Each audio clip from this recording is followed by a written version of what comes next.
Seguidamente, hermanas y hermanos, me complace en presentar y dar una cálida bienvenida a nuestro hermano, el doctor Atahualpa Oviedo Freire, quien es Quito Purúa de Ecuador, Huatacu, filósofo médico andino, máster en gestión ambiental desde el 2003, viaja por distintos países del mundo, dando conferencias, animando ceremonias y facilitando talleres de transformación personal y social. Ha sido docente en varias universidades, articulista de algunos medios de comunicación, ha escrito 12 libros, 5 de los cuales ha sido traducida al francés. Entre ellos destacan El retorno del hombre rojo, Caminatas del arco iris, que es el Sumax Causai, el buen vivir. Sus últimos libros son La sociedad de claustro, Tetrasofía, Filosofía de la tierra y de la alteridad, Nuestra normalidad o una nueva humanidad. Además, es director de la Escuela de Alteridad, coordinador del Centro de Estudios del Buen Vivir, coordinador del Centro de Sabiduría Andina Huiracocha. En esta oportunidad damos inicio a la ponencia magistral denominada Tahuantinsuyo, referente para el buen vivir. Con ustedes, el Amauta, doctor Atahualpa Oviedo Freire. Gracias. Con el permiso de todos los seres que contienen, sostienen y mantienen la vida, con la autorización, la venia de nuestros apus, de nuestras deidades, de nuestras divinidades, de nuestros achachilas, con la autorización, la guía, la inspiración de nuestros maestros y maestras, como por ejemplo el maestro Tunupa, la maestra Mamahuaco, pidiendo siempre la guía, la orientación de todos quienes nos han legado una serie de conocimientos que llega hasta nosotros, en que somos los portadores, los difusores para este tiempo, para este espacio, de lo que hemos recibido durante nuestra vida. Les envío un fuerte abrazo a cada uno de ustedes. Gracias por la invitación a esta conversación, a este momento de diálogo. Y es importante, es urgente, necesario que tengamos la claridad, la profundidad, porque hoy es un tiempo en el cual se va a decidir el futuro de la humanidad, principalmente a través de las concepciones, de las creencias, de los valores, de los principios. Ahí es donde vamos a disputar con los otros pensamientos. Este ya no es un tiempo en donde se va a imponer la fuerza o se va a imponer cualquier forma de agresión o de ataque, sino que tendrá que ser a través del convencimiento. No vamos a obligar a nuestros pueblos a asumir una tendencia, una ideología, una creencia, sino que tendrá que ser por aceptación, por convencimiento, por valoración, por aprecio que nuestra gente tenga para poder caminar en este mundo, en este tiempo y manejarse dentro de una sabiduría, de un conocimiento. Eso es lo que tiene que marcar la diferencia, la distancia con otros grupos, con otras posiciones que plantean algo que nos conduce o nos ha llevado más bien a generar resistencias, a generar rechazos, a generar malestar, como es lo que ha sucedido con algunos grupos, especialmente denominados de izquierda, los cuales en última instancia han fracasado. Es decir, hemos vivido un periodo de más de 100 años en el cual han intentado establecer, imponer sus creencias, sus valores, sus principios, los cuales no han calado y más que todo no han sido referentes ni ejemplos para poder seguir y poder continuar. Por el contrario, nosotros sí tenemos orientaciones, luces, guías bajo los cuales nos podemos inspirar. las mismas que están latentes, que no han muerto, que están ahí, aunque han sido opacadas o disminuidas, pero siguen manifestándose. Me refiero a todos los pueblos, naciones, comunidades, llamados en quechua o en quichua, como decimos en el Chincha y Suyo, hoy llamado Ecuador, en las Yactas, en los Ayllus, en las Marcas, en los Suyos. Ese es el modelo que nos guía, que nos orienta. Ese es un modelo que fue construido en cientos o quizás miles de años, en el sentido de que nuestros abuelos, nuestras abuelas, por lo menos están en este territorio hace unos 20.000 años atrás, si no es mucho más, en el cual han ido haciendo un proceso de compenetración, de compaginación con el territorio, con el medio ambiente, con eso que llaman naturaleza, es decir, con la Pachamama, y han hecho un diálogo, un encuentro, una simbiosis para generar un proceso de vida, un sistema de vida que logre establecer un nivel de compaginación, de correspondencia, de complementariedad y armonía y equilibrio. En este sentido, este sistema, este modelo comunitario, en este tiempo, en esta época, se lo ha denominado el Summa Causai o el Summa Camaña, y en castellano como buen vivir. Es decir, el buen vivir recoge o llama o convoca a este tiempo para que ordene, organice. Es decir, no es un regreso al pasado como suelen decir algunos, sino es que el pasado viene a este presente, porque el que nos guía es el pasado, no es el futuro el que nos mueve, sino la experiencia acumulada.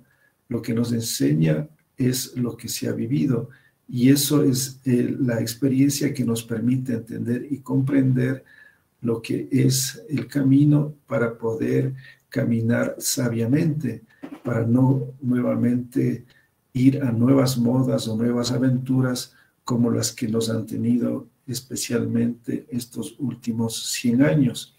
En este sentido, el buen vivir asume o se propone un camino que integra esa sabiduría milenaria y que la adapta a este tiempo, que la promueve de acuerdo a las circunstancias en las cuales nos desenvolvemos. En este sentido, el buen vivir no solamente es una propuesta para los pueblos andinos, ni siquiera para los pueblos de este continente, sino para toda la humanidad. Es una propuesta que recoge, que sintetiza, que sistematiza la experiencia acumulada de la humanidad. En este sentido, lo que a nosotros nos interesa es hacer un diálogo con Occidente especialmente. Es decir, la idea es hacer un proceso de reconstrucción a partir de una conversación, un diálogo con Occidente, porque tampoco vamos a hacer lo que ellos hicieron con nosotros, de imponernos o de obligarnos, sino que vamos a debatir, vamos a dialogar con Occidente, vamos a hacer un proceso de encuentro con nuestros hermanos y hermanas europeas, los cuales también han sido parte de este proceso en el cual a ellos también les han sometido, les han dominado a través de un pensamiento monárquico, hegemónico, elitista, y ellos también se encuentran en este proceso de recambio, de transformación. Esto quiere decir que el problema no es, en última instancia, de como se señalan algunos de Occidente. El problema es mucho más de fondo. Recordemos que el asunto viene desde cuando se instaura la propiedad privada. Esto quiere decir que hay una historia, o nosotros hacemos una una visión en la cual establecemos antes y después de la propiedad privada. Esto quiere decir que hay dos modelos, dos sistemas de vida que han existido históricamente. Un sistema de vida milenario que estuvo basado o que estuvo configurado en base a lo que podríamos llamar lo comunitario, lo colectivo, lo cooperativo, y que establecía una concepción en donde cada uno se convertía en un guardián, en un protector, en un defensor de eso que llamamos la Pachamama. Y después va a surgir lo que se llama la propiedad, ese sentido de apropiación, de tomar algo para un beneficio exclusivo. Y ahí surge esto que se va a constituir en la propiedad privada como el modelo o la referencia que va a cambiar radicalmente la historia de la humanidad. Esto surge hace unos 7,000 años en la antigua Mesopotamia, concretamente en Sumeria. Ahí es donde va a surgir un sistema agrícola basado en el arado, el cual va a transformar radicalmente la agricultura. En muchos pueblos del mundo, en todos los continentes, descubren la agricultura que va a producir un giro radical en la producción, en la generación de fuentes alimenticias. Sin embargo, hay un sistema agrícola basado en el arado, el cual va a trastocar completamente el sistema. Ese momento viene cuando se produce una afectación a la tierra a través del arado, porque este sistema afecta mucho más allá de la posibilidad de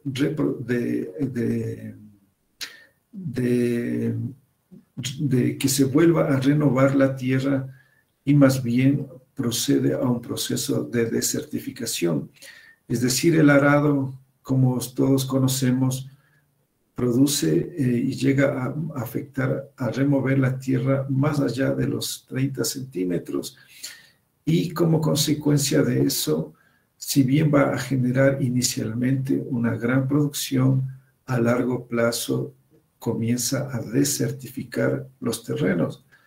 Todo lo contrario a lo que hicieron otros pueblos agrícolas, como por ejemplo en el caso de lo que es los Andes, en donde se utilizaba la chaquitalia, es decir, simplemente había un instrumento que generaba un pequeño hueco en el cual se introducía la semilla sin afectar toda la composición, todos los nutrientes, todos los elementos de la tierra. Y además se producía hacer una combinación de una serie de semillas de diferentes productos, lo cual establecía mejores posibilidades. Pero en el caso del arado, provocó que al poco tiempo, en pocos años, estos territorios se comiencen a desertificar. Como consecuencia, la necesidad de encontrar nuevas tierras. Y ahí surge el sentido de la invasión, de la conquista, de la expansión por nuevos territorios. Todo esto provoca una serie de apariciones o de surgimientos en la historia de la humanidad que desencadenan la creación de lo que llamamos el esclavismo, de la monarquía, del patriarcado, de las clases sociales, etcétera, etcétera. Y como consecuencia viene este proceso que va a generar una nueva forma de vida, que va a establecer unas nuevas instituciones. Surge por primera vez en la historia lo que se llama la ciudad-estado, es decir, por primera vez se genera un modelo de vida concentrado en lo que se llama ciudad y se genera un aparato de control, de dominación llamado Estado, el cual se va a encargar justamente de tener todo un aparataje llamado sistema judicial, policial, militar, etcétera, para poder manejar a esta población concentrada y para establecer el control de la riqueza, de la generación, de toda la producción que se establecía a través de las nacientes clases sociales. Las clases dominantes, las élites, necesitaban controlar, manejar toda esa riqueza, y para eso necesitan un Estado, un aparato que les permita establecer sus condiciones, sus posibilidades, sus potestades, de tener un sistema jurídico que pueda condicionar y establecer su forma de vida basada en las clases sociales, en esta estratificación social. Y ese sistema se irá expandiendo desde la Mesopotamia hasta que llegue a lo que conocemos como la cultura grecolatina, que ellos, a través de los filósofos como Platón, Aristóteles, van a sistematizar toda esa forma para crear todo un sistema al que les llaman la democracia y toda una estructura social. Y serán ellos los que van a imponer a Europa. La Europa indígena funcionaba de otra manera, tenía otra correlación muy parecida a la de los pueblos andinos. Cuando uno estudia la cultura celta, es muy similar a la cultura inca y a todas las culturas indígenas de este continente y de todo el mundo. En realidad, las culturas indígenas de todo el planeta, de toda la madre tierra, de toda la Pachamama, son muy similares. No existen mayores diferencias, pero sí sucede cuando surge este nuevo sistema, este nuevo modelo basado en otras creencias, en otros valores, en otros principios, los cuales van a generar un sistema de vida, el cual va a comenzar primero conquistando Europa. Primero hay un proceso por parte de los romanos para expandirse y para imponer este sistema a Europa. Y después serán los hermanos europeos los que van a hacerlo con el resto del mundo hasta el día de hoy. Por tanto, no podemos llegar a esas clasificaciones y a hablar en esas formas peyorativas, discriminatorias hacia los hermanos europeos, cuando ellos también son víctimas de este sistema monárquico, patriarcal, elitista, hegemónico y cristiano, religioso, que después se estableciera y se configurara cuando los romanos adoptan el cristianismo, y todo ello configura un solo sistema, un solo modelo que ha sido impuesto al mundo. Entonces, en este sentido, lo que hemos vivido y lo que ahora estamos planteando es superar, tanto para los pueblos andinos como para todo el planeta, todo ese sistema, y hacer un proceso de reencuentro con todas esas formas milenarias de vida que fueron construidas en un proceso largo y que, por lo tanto, hoy se convierten en salidas, en respuestas, en posibilidades, en horizontes para hacer realmente posible un cambio auténtico, profundo, radical, real a el caos social, a la crisis ambiental a la que nos ha conducido ese pensamiento monocular o ese pensamiento hegemónico o ese pensamiento monárquico. En este sentido es que el buen vivir plantea una salida que va más allá de las concepciones, de las visiones tradicionales de la izquierda. El buen vivir trasciende y se plantea algo mucho más que simplemente un cambio económico o un cambio social, sino un cambio integral. Podríamos decir un cambio espiritual que implique otra forma de concepción de la vida, otra forma de relacionarse con la madre naturaleza, que tenga otros parámetros, otras categorías, otros principios que puedan establecer otro mundo, otras dimensiones. En este sentido es que ha emergido el buen vivir y se va abriendo cada vez paso por todos los rincones de la madre vida, de esta madre que la llamamos la tierra. Por ahí se va cada vez abriendo camino y cada vez hay más gente que va asimilando, que va entendiendo, que va comprendiendo, y de esta manera vamos abriendo el camino y cumpliendo en lo que decimos los pueblos andinos, el Pachacutic.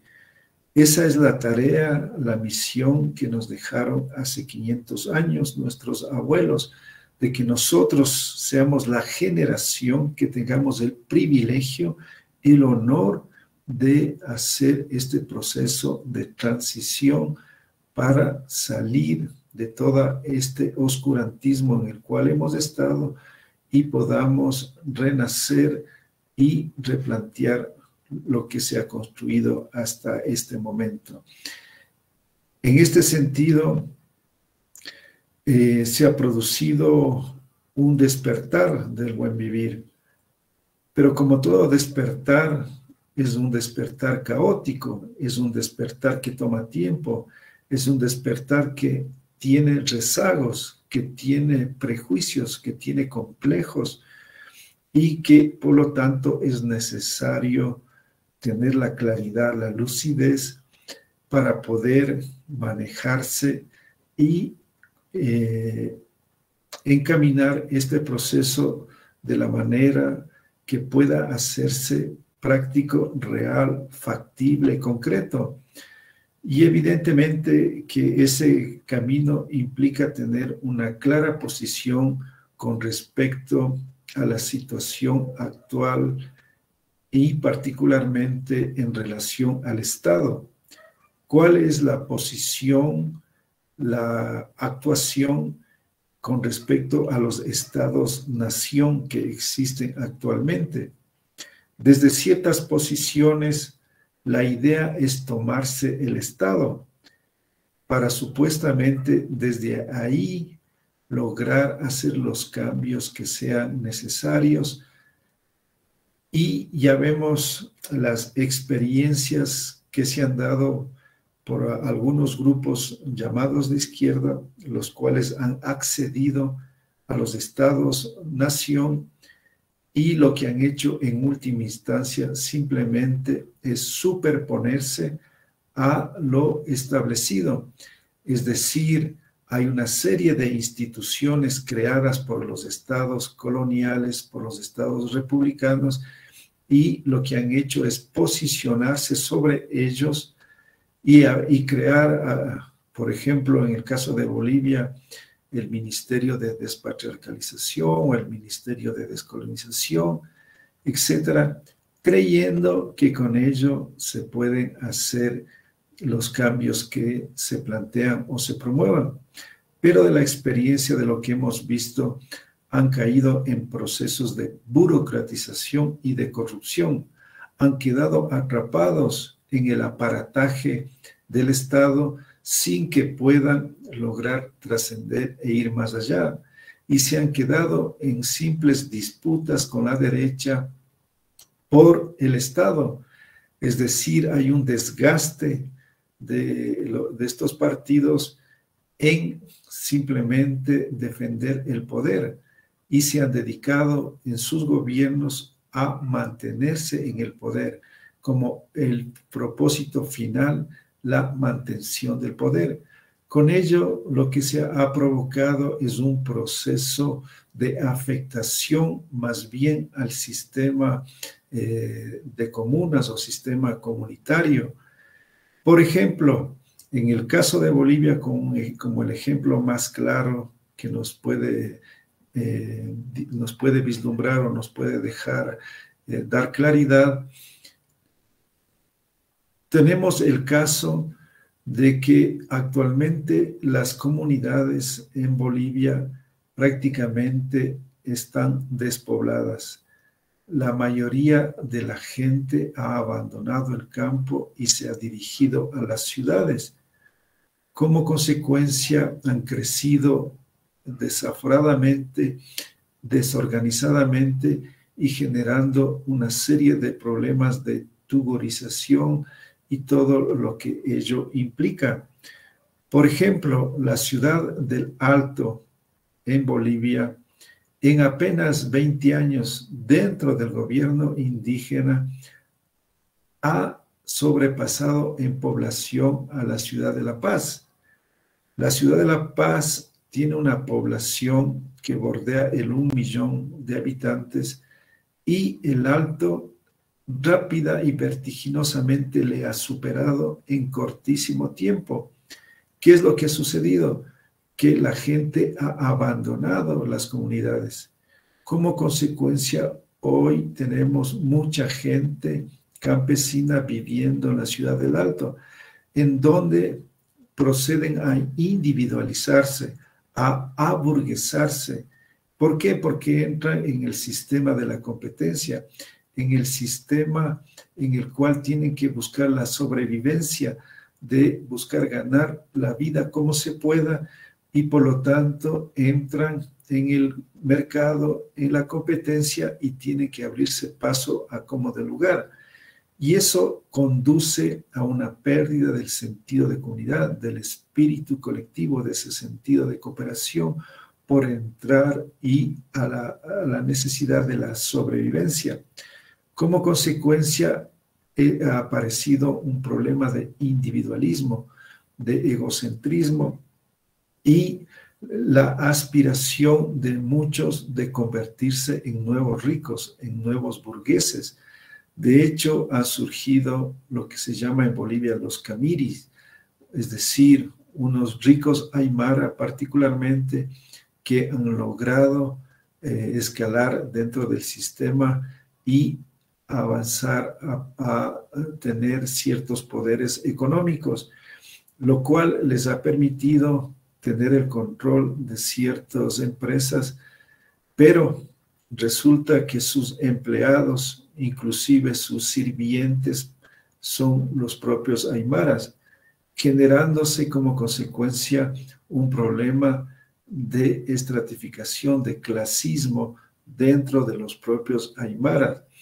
Esto nos ejemplifica el problema de no haber entendido de que había que fortificar el sistema comunitario, es decir, un gobierno indígena, si fuera realmente de un pensamiento indígena, su proyecto, su propósito, su visión era hacer lo necesario para que pueda la gente tener las condiciones de vida en el campo y puedan mantenerse y sostener el sistema de comunidades, porque ese es el fundamento, la base principal que permita realmente un nuevo mundo, una nueva humanidad en que se consolide y se establezca que el sistema de comunitario, un sistema solidario, un sistema cooperativo, un sistema de ayuda mutua, permita realmente una compaginación y generar realmente algo nuevo y diferente. Esto es algo que inclusive se dio cuenta el propio Marx. Pocos años antes de morir, él entendió que no había que pasar por el socialismo para concluir el comunismo, que no era necesario generar las bases del proletariado para supuestamente generar la clase más avanzada, de que no era necesario consolidar el capitalismo para generar las bases del socialismo, sino él se dio cuenta que lo que había que hacer es simplemente consolidar y ampliar el sistema de comunas existentes en todo el mundo. Lamentablemente, los marxistas ortodoxos, especialmente los leninistas, no entendieron o no escucharon o simplemente no asimilaron esta idea, esta noción, y desde hace 100 años o más de 100 años hasta este momento siguen con la idea de que hay que salir del supuesto atraso que implica el sistema de comunas o el sistema comunitario para que los indios, los indígenas, se conviertan en obreros, en el proletariado que vaya a generar la clase social que va a provocar el surgimiento del socialismo. Entonces, este dogma, este axioma bajo el cual se han guiado los marxistas, leninistas y en general toda la izquierda, ha provocado el más grande proceso de neocolonización y recolonización. Ni en la colonia, ni en la república se produjo un proceso tan profundo de neocolonización como se ha producido en el gobierno indígena, entre comillas, de Evo Morales y de García Linera. Ellos son los que han provocado, bajo su dogma de la supuesta construcción del proletariado, el más grande proceso de descomunalización. Las comunidades en Bolivia han comenzado un gran proceso de desarticulación que, repito, no sucedió ni en los gobiernos de derecha ni en la época colonial, se produjo en este periodo en el cual los grupos o la gente de las comunidades han llegado a las ciudades.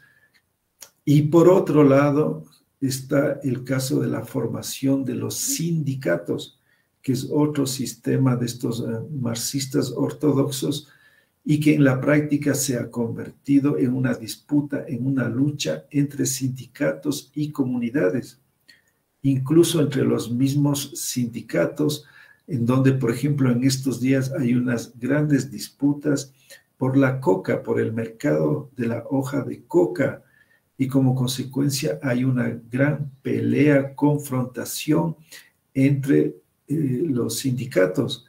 Como consecuencia la división, la pelea, la lucha y por ende cada vez la desarticulación del sistema comunitario, que es la base, el fundamento, la razón de un sistema en el cual nosotros planteamos la idea de restitución del Tahuantinsuyo, de consolidación, de reflorecimiento de este sistema milenario que fue guardado por estos casi 500 años, es decir, estamos 490 años desde que llegó la invasión a los Andes en 1532, han pasado 490 años, e irónicamente en estos últimos, particularmente 10 años, se ha producido ese gran desbarajuste del sistema comunitario. Y de ahí la urgencia, la necesidad, la importancia de tener la claridad, la convicción de cómo tenemos que enrumbar este proceso. Y eso implica lo que nosotros llamamos, y muchos pueblos llaman, el camino autonómico, de las autonomías. Por lo tanto, no se trata de crear un partido inca, como se señalaba anteriormente, para entrar después a disputarse el Estado-Nación. Sería caer en el mismo error, sería nuevamente repetir las historias de Ecuador y Bolivia, cuando de lo que se trata es de hacer un proceso por fuera del Estado-Nación. Sin embargo, si por A o B razones tenemos el control del Estado, como se da en el caso de Bolivia, o tenemos el caso de una alcaldía o de una gobernación, una prefectura, tenemos que tener la claridad de que esos son instrumentos, herramientas y no fines. ¿Qué quiero decir?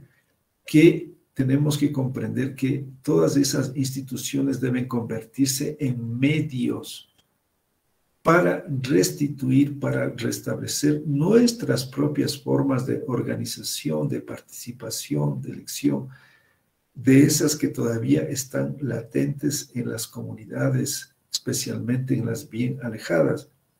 Porque si no, repito, vamos a caer en la trampa y en vez de hacer un proceso de recomunalización, vamos a hacer un proceso de descomunalización como está pasando en Bolivia, por la idea estatista, por poner al Estado como fin, por creer de que el asunto es simplemente contra las instituciones coloniales burguesas, cuando lo que tenemos que ir es a su desmantelamiento en un proceso, y eso implica, por lo tanto, verlo como un medio para aprovechar de los recursos, de los instrumentos, de los recursos, de las herramientas, de todo lo que tiene el Estado, con el propósito de provocar, de generar la ampliación, el florecimiento, la consolidación de nuestro propio sistema.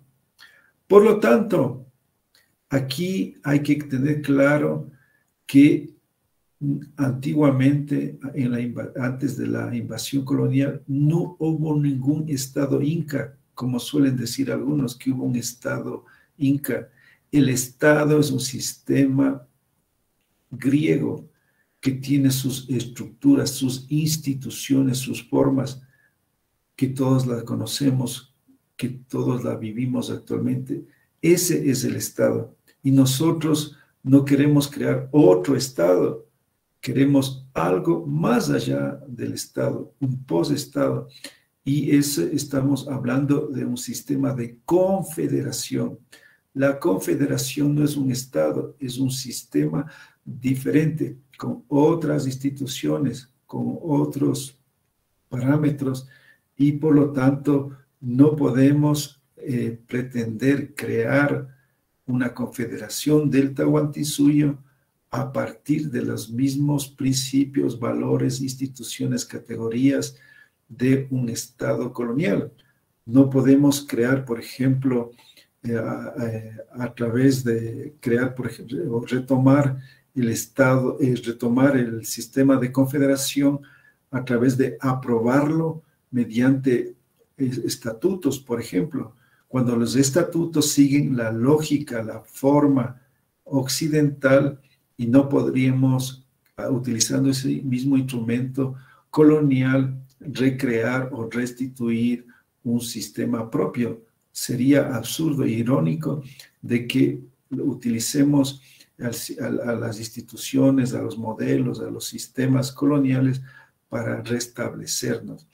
Por lo tanto, nuestra propuesta es, lo repito, un sistema autonómico, es decir, caminar por nuestros propios pies con nuestras propias cosmovisiones, filosofías, para lograr florecer, para poder renacer.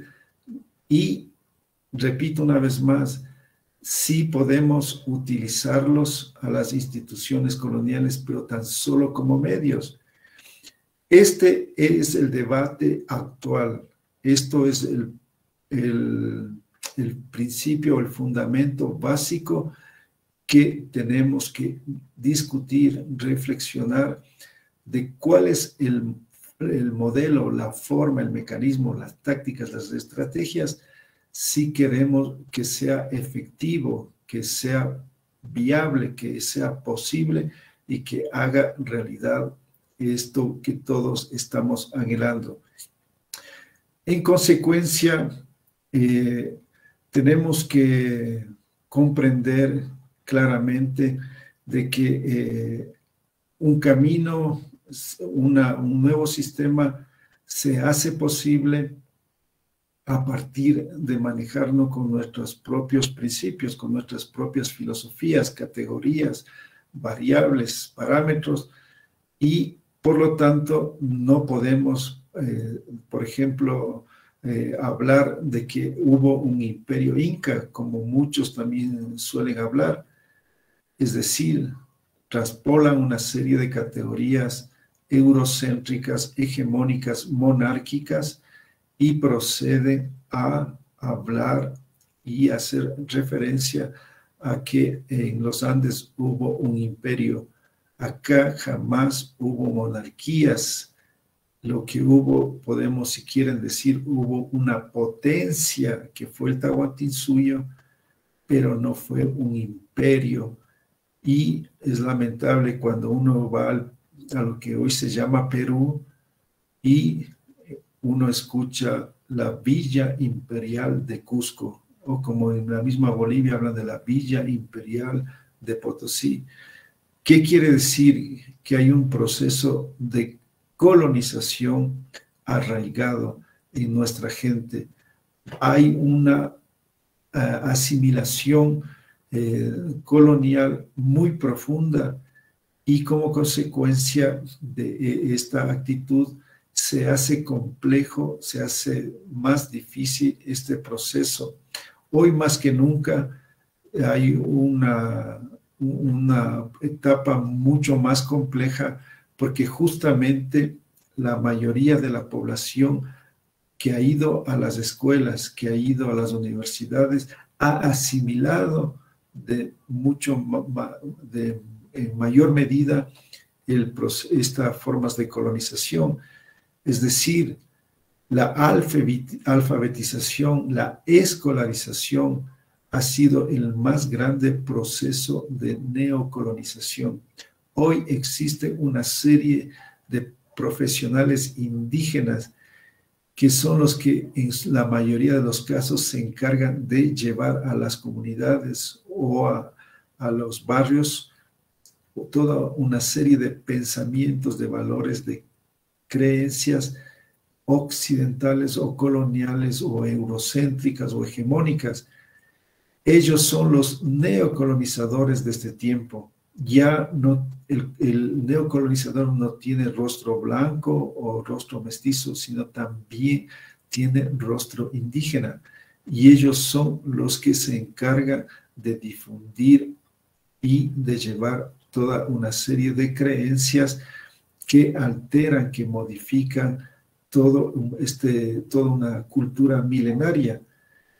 Hoy, un analfabeto, una persona que vive en el campo, que no habla castellano, es una persona que mejor conserva las tradiciones, que guarda de mejor medida una serie de saberes, de conocimientos, y por lo tanto ellos se convierten en el referente, en la guía para este tiempo. Ellos son los que nos tienen que educar, los que nos tienen que dirigir, porque ellos han guardado ese conocimiento. Y por lo tanto es necesario que nosotros tengamos la humildad, la sencillez para dejarnos guiar, orientar por esas personas que han sido poco colonizadas, especialmente poco cristianizadas, pues la mayoría de la población ha sido adoctrinada por el cristianismo y por todas las sectas católicas, mormonas, testigos de Jehová, etcétera, etcétera, los cuales han llevado y siguen llevando una serie de creencias que van afectando, que van desnaturalizando, que van provocando un proceso de desculturalización y como consecuencia la pérdida de una serie de valores, de principios, y en este sentido la situación es compleja. Por ejemplo, están en peligro de desaparición nuestros idiomas originarios. Ahí se va reflejando lo que estoy señalando.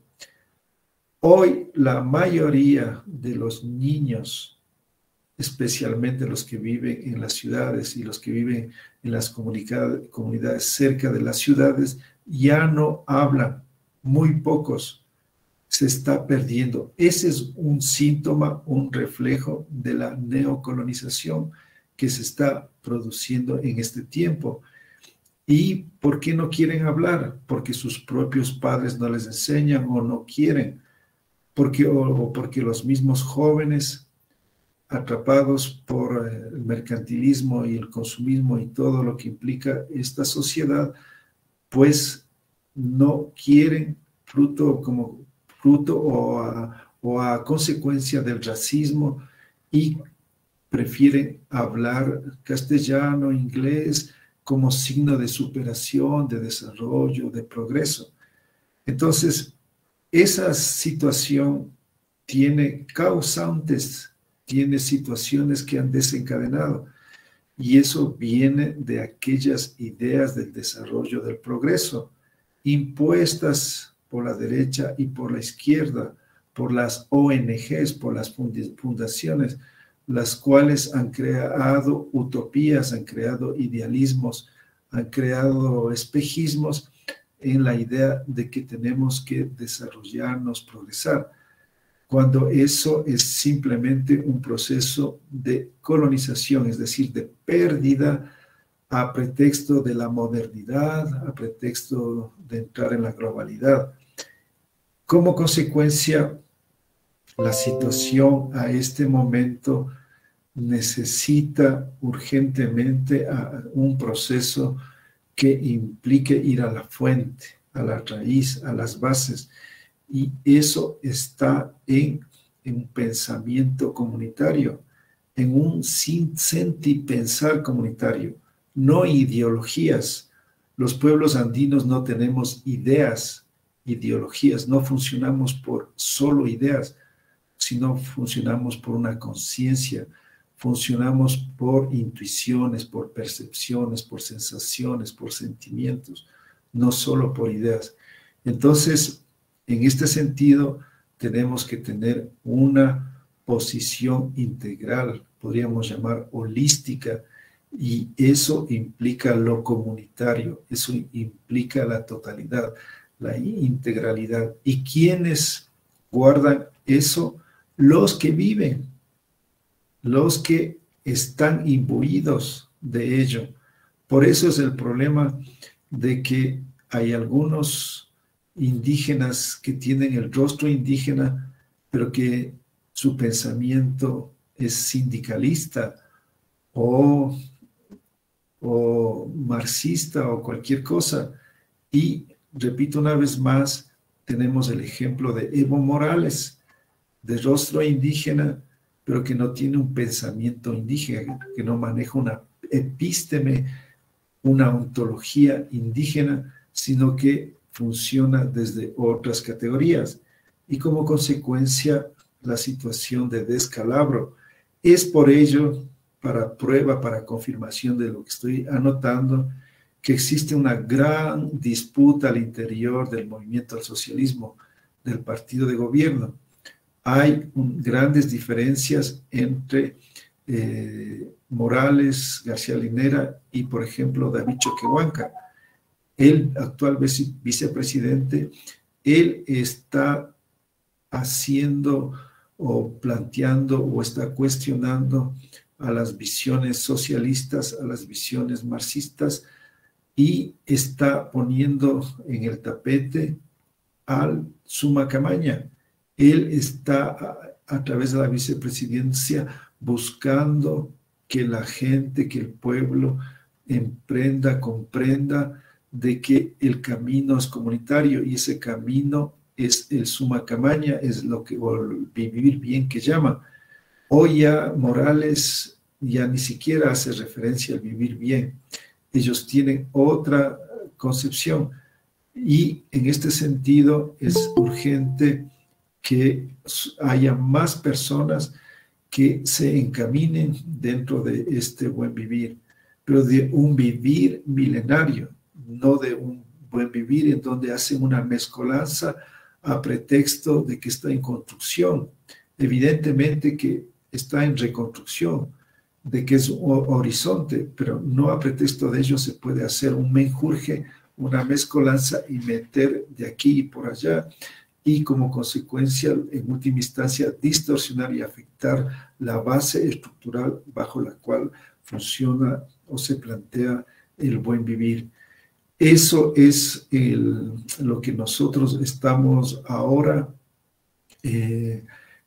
proponiendo, estamos convocando, estamos llamando a un debate, a una reflexión profunda, porque simplemente, si no, simplemente lo que vamos a generar es nuevas formas de capitalismo, es decir, un capitalismo de Estado, un capitalismo, y como decía García Linera, de generar un socialismo comunitario, que es algo absurdo, es una aberración, es un oxímoron, no puede haber un socialismo comunitario, y así una serie de inventos que hacen una serie de intelectuales, especialmente provenientes de la izquierda ortodoxa, dogmática, hegemónica, eurocéntrica, que lo que hacen es simplemente desvirtuar.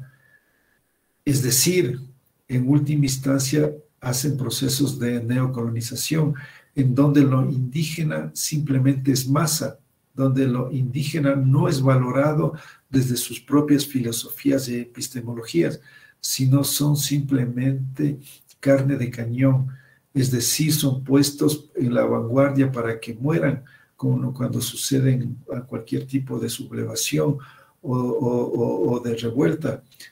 Y como consecuencia, no hay un proceso en que implique realmente un estudio, una reflexión y que se basen en cualquiera de las filosofías indígenas para hacer sus procesos de transformación. Incluso se da el caso entre los llamados intelectuales decoloniales, lo cual se asumen o les asumen como la vanguardia intelectual de este tiempo. Pero resulta que incluso gentes como Enrique Dussel no se basan en las filosofías milenarias para seguir tejiendo, para seguir desde ahí reconstruyendo, sino que hacen un proceso donde se inventan unas nuevas filosofías, la filosofía de la liberación o la filosofía de la dependencia, que surgen desde su propio bagaje personal.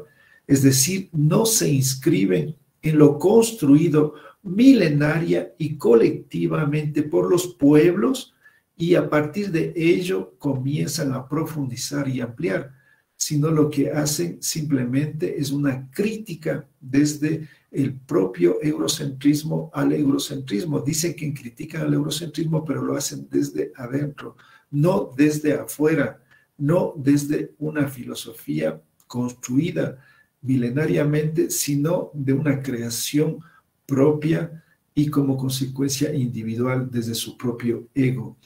En este sentido, ese es el problema, de que ni la izquierda, ni los decoloniales, ni los más revolucionarios, más avanzados han valorado, han apreciado, han reconocido a las epistemologías y ontologías indígenas como fundamento para aproximarse a hacer cualquier transformación desde sus categorías, desde sus formas, desde sus modelos, desde sus principios, desde sus estrategias, desde sus tácticas. Por lo tanto, lo que hay simplemente es una manipulación, un aprovechamiento de la población indígena convertida en masa simplemente para que sirvan de pedestal, para que los partidos se posicionen y logren tomar el poder, pero a la final lo que genera es desencanto, lo que genera es frustración, como estamos viendo en el caso también de Perú, en donde llega alguien de rostro indígena, pero que tiene un pensamiento también sindicalista y incluso cristiano y todo lo que sabemos de Castillo. Por lo tanto, el problema no es de fenotipo. Eso tenemos que salir también de esos prejuicios, esos complejos de pensar que el problema es el color de la piel o una forma física. El problema es mucho más de fondo, que es una situación de conciencia. Y eso implica tener otros principios, otros valores a los coloniales. y para ello eso hay que despertarlo, activarlo, para que esté encarnado en nuestro ser, para que esté activado desde nuestro corazón. Si no, simplemente caemos en nuevas teorías, en nuevas ideologías, y como consecuencia lo que hacemos es generar procesos que van a generar frustraciones, deformaciones, tergiversaciones y como consecuencia desencantos como los que hemos vivido en estos últimos tiempos. Esto nos debe llevar a reflexionar profundamente y salir de esas concepciones, de esas visiones que nos han conducido a repetir, a darnos con la piedra una y otra vez. Y para ello, ese camino implica mirar al pasado, mirar el proceso milenario, mirar la construcción que hicieron nuestros abuelos, especialmente en la generación del Tahuantinsuyo. El Tahuantinsuyo es un referente mundial, que lo dijeron los propios cronistas. Recordemos lo que decía, lo que escribió, por ejemplo, cronistas como Pedro Cieza de León, a quien he leído toda su obra y tengo la posibilidad de decir claramente de que Pedro Cieza de León es un importante referente. Si bien tiene una mentalidad colonial, una mentalidad religiosa, monárquica, etcétera, etcétera, pero podemos releer, podemos entender en sus contextos. Por favor. Disculpen, no pueden, por favor, apaguen sus micros, hermanos. Estamos en plena ponencia del hermano Atahualpa Oviedo. Por favor, apaguen sus micros. Entonces, no podemos, ya me olvidé, Estás hablando de Cieza de León. Ah, ya. De Pedro Cieza de León. Exactamente. Y de sus aportes, y a pesar de que era monárquico, daba buenos aportes. Ahí te quedaste. Gracias, gracias. Pedro Cieza de León escribe un libro que se llama Crónica del Perú, el señorío de los incas. Este libro será traducido al inglés y al italiano.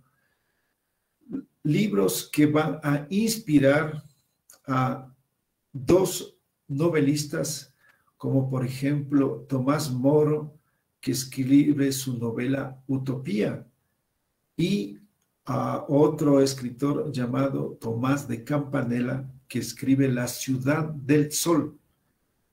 Y ambos se inspiran o toman como referente a Pedro Cieza de León, porque él relata un sistema de vida con condiciones o con formas que generaron un sistema de vida altamente productivo, de mucha generación de riqueza, de redistribución. Es más, cuando llegan los invasores, había tal nivel de riqueza que eso se la fueron llevando. Si no hubiera existido, ¿qué se hubieran llevado?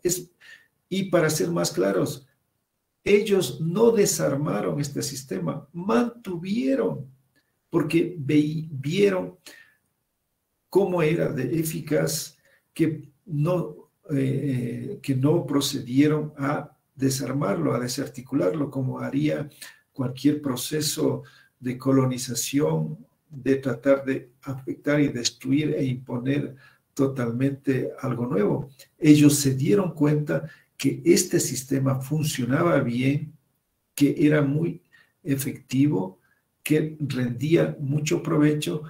Sin embargo, lo que cambió es que toda esa generación de riquezas se la fueron ahora llevando o se quedaron en parte para los grupos hegemónicos, para los criollos, que ahora eran los nuevos ricos. Entonces, esto inspira posteriormente a los que se llamarían los socialistas utópicos, a Owens, Fourier. Todos ellos van a establecer o generar una teoría que se le conoce hoy como el socialismo utópico, en el cual ellos plantean un modelo para Europa y que se asemeje o que tenga similitud al sistema del Tahuantinsuyo. Y posteriormente, Marx, siguiendo esta línea, también va a profundizar, a desarrollar con la creación de su teoría del comunismo primitivo y después del comunismo científico, en el que va a intentar configurar para Europa lo que sería este sistema comunista, pero a la final resultó que ni el propio Marx lo comprendió bien, ni entendieron cuál era el camino, siendo ese el problema principal de cuál era el tránsito, la forma para generar ese cambio, ese nuevo modelo para Europa, y de ahí el fracaso que ellos han vivido. Pero lo que importa a este momento, en este tiempo, es que tenemos un ejemplo. Entonces no se trata de lanzarse al vacío. Pues cuando, por ejemplo, el propio Fidel Castro, cuando llegó al gobierno, dijo que haber llegado había sido lanzarse al vacío, porque no estaban preparados, porque no supieron qué hacer y comenzaron a experimentar y a tratar en el camino de hacer su nuevo sistema, y de ahí el fracaso cubano y del fracaso que han tenido todos los gobiernos progresistas y así todos los gobiernos que han habido en estos 100 años, de los gobiernos de izquierda, los gobiernos socialistas en todo el mundo. En este sentido, por lo tanto, tenemos un referente. Ese referente es el Tahuantinsuyo. Ahí hay un modelo, ahí hay un ejemplo, una base que fue, repito, construida en cientos de años. Por lo tanto, no es algo que surgió de la noche a la mañana, sino que tiene un recorrido y como consecuencia tiene una experiencia, y eso es lo que hoy nos sirve, lo que hoy tenemos como instrumento que nos permita realmente ir a pasos firmes, con claridad, con profundidad, y no a tientas y a ciegas como nos lleva la izquierda. Y otros grupos que también se dicen indigenistas, que también se dicen milenaristas, que también se dicen que están siguiendo el camino inca, pero que de lo que puedo ver hay mucha influencia, hay muchas formas en donde están todavía atrapados, y como consecuencia están planteando o tienen nociones de simplemente aspirar a tomar el Estado peruano, por ejemplo, y ahí poner la huipala, y ahí poner la chacana, y con eso creer que se está produciendo un cambio o que hay que crear un partido, cuando por el contrario tenemos que salir del sistema de partidos.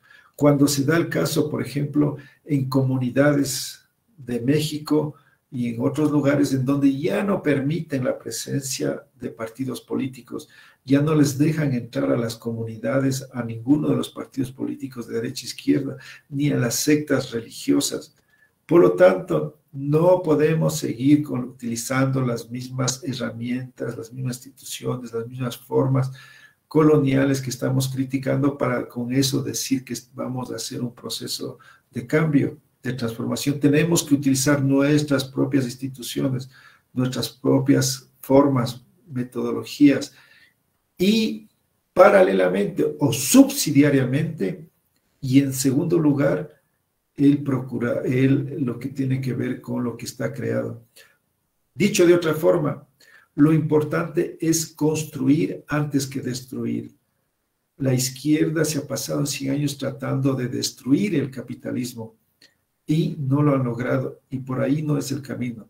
El camino es construir, o más bien dicho, reconstruir el sistema milenario.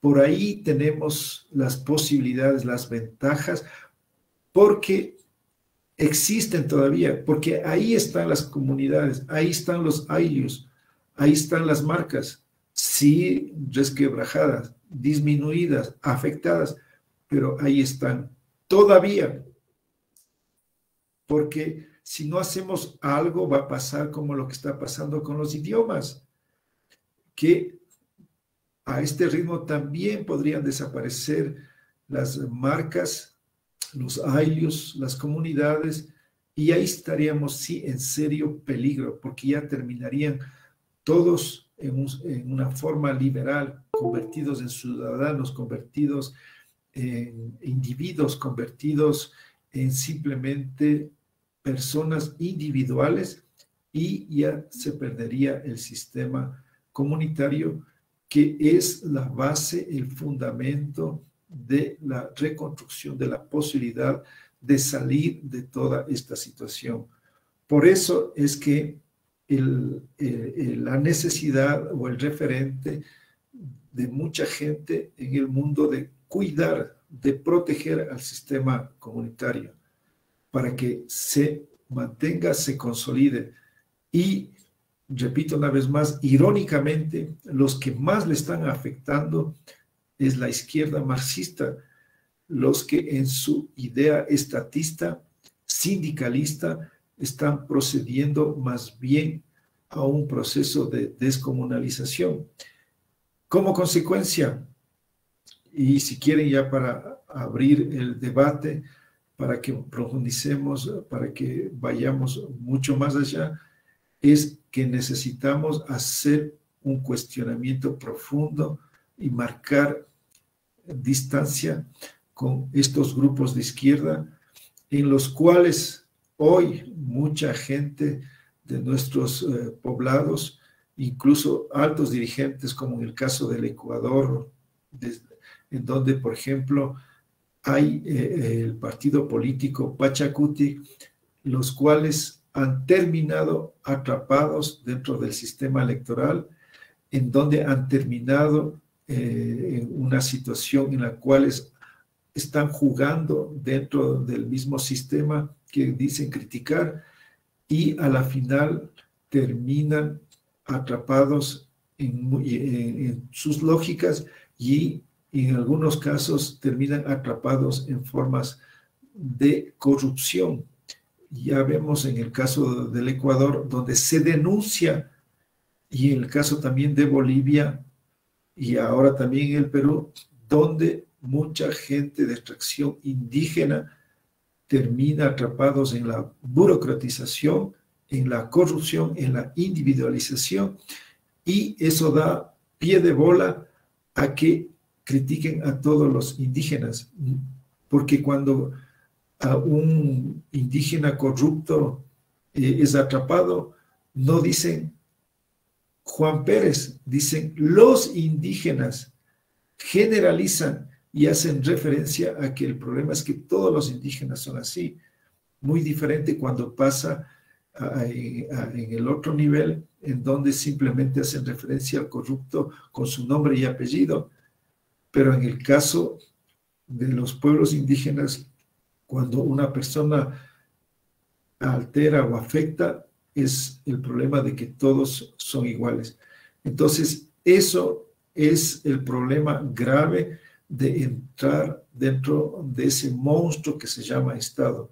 El monstruo los devora, el monstruo les comienza a arrinconar y terminan convirtiéndose simplemente en ejecutores y repitiendo las propias formas del Estado colonial.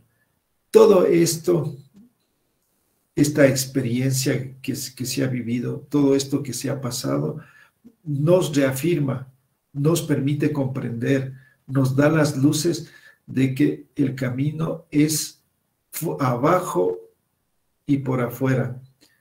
Por abajo, con todos los sectores populares, y principalmente por afuera. ¿Qué significa por afuera? Por afuera del sistema, por afuera del Estado, por afuera de los gobiernos, por afuera de todo lo instituido, de todo lo establecido. Es decir, buscar un proceso autonómico, buscar la autodeterminación, la autosuficiencia y todos los autos para buscar nuestras propias formas de vida. No podemos seguir en la dependencia del Estado, en la caridad al Estado, como nos han conducido, ¿no? Donde ahora a las comunidades, los pueblos están esperando que el papá Estado resuelva, esperando que los burócratas resuelvan las situaciones.